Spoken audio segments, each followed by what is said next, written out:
They want you to believe that Pakistan is a tragedy, a chaotic mess of bad luck and incompetence. They want you to believe that your poverty is like an earthquake, a natural disaster that just happened to you. It is a lie. Pakistan is not failing. In fact, it is performing exactly as it was designed to perform. It is a flawlessly engineered colony in the 21st century. The hunger, the darkness, the debt, those are not accidents. They are calculated outputs of a system built to keep a nuclear-armed nation of 240 million people on its knees. Too big to collapse, too weak to stand up. Let's start with the most intimate violation, your biology. Walk through the poorest slums where the state can't even provide clean water, and you will still find a well-funded foreign-backed clinic ready to ensure you do not reproduce. You know the brand, the Mary Stopes Society. But do you know the history? In 2020, the global headquarters in London changed their name to MSI Reproductive Choices. Why? Because they admitted their founder, Mary Stopes, was a eugenicist who corresponded with Adolf Hitler and wanted to sterilize the racially inferior.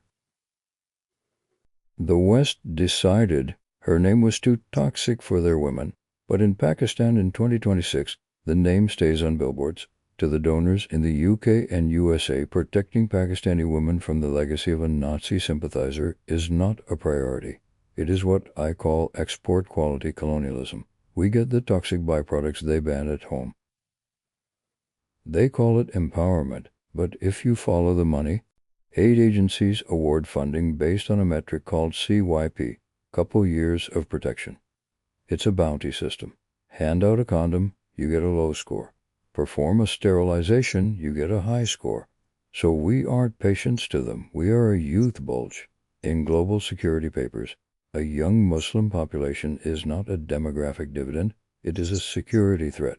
They don't want to feed our children. They want us to stop them from existing.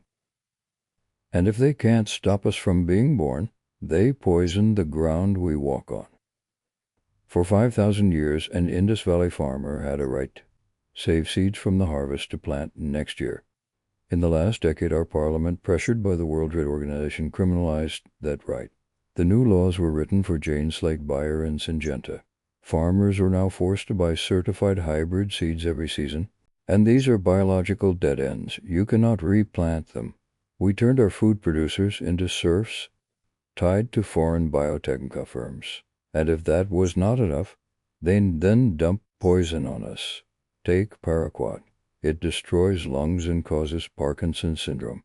It was banned in Switzerland and the EU since 2007. Take atrazine. Chemically castrates frogs and causes reproductive health issues in human beings. It is banned in the EU. Where are those chemicals sold today? Right here in Pakistan. Companies profit from the poison, and then their NGOs write reports wondering why cancer rates in Pakistan are skyrocketing. It's not a mystery, it's a supply chain. If you think the story ends there, let's take a look at our mineral resources. Pakistan sits on the Rikodek mine, billions of tons of copper and gold, enough to wipe out our national debt twice over. But that gold doesn't belong to you. In 2011, Pakistan's Supreme Court voided a mining deal with Tirthan Copper Company because it was exploitative and corrupt. So the company went to the World Bank's tribunal. In 2019, 3 unelected arbitrators held a gun to Pakistan's head. They fined us $5.9 billion.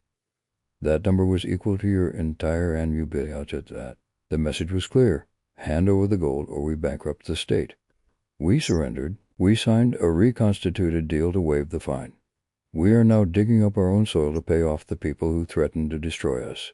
That is not foreign direct investment. That is tribute. If you're wondering why we had to sell that mine, it's because we cannot build the machines to mine the gold ourselves. Because of technology blockade. They sell us the iPhone, but they will never sell us the machine that makes the iPhone. Trade tariffs are rigged to keep us a raw material farm. We export cotton, they sell us back Versace. We export leather, they sell us back Gucci.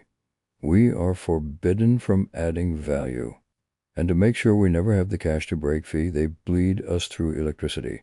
The IPPs, the independent power producers, we signed take-or-pay contracts. We pay them for electricity, even when the plants are shut down.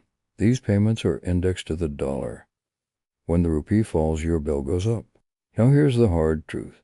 This theft, this sterilization, the pesticides, the gold heist, cannot happen without local partners. Every colony needs a manager. The UNDP stated that elite capture costs Pakistan $17.4 billion every year. Who are they? The corporate military running tax-free empires? The feudal lords taxing your bread but not their land? The real estate cartel packing black money in plots while industry starves? They are not incompetent. They are highly efficient at their jobs. They are managing the plantation. They take the cut. They sign the deal. And they move their families to London and buy houses there. Stop asking what happened to Pakistan. Nothing happened to it. It was sold. Your body is a statistic for the Foreign Office. Your food is a subscription for a German biotech. Your gold is an asset on a Canadian balance sheet. Your labor is a debt service for Washington Bank. The door wasn't kicked down by any invaders. It was unlocked from the inside. The first step to freedom is to see the cage. We don't need another loan. We need to rip up the contracts. We need to reclaim our seeds. And most of all, we need to fire the managers. Pakistan is not poor. It is looted.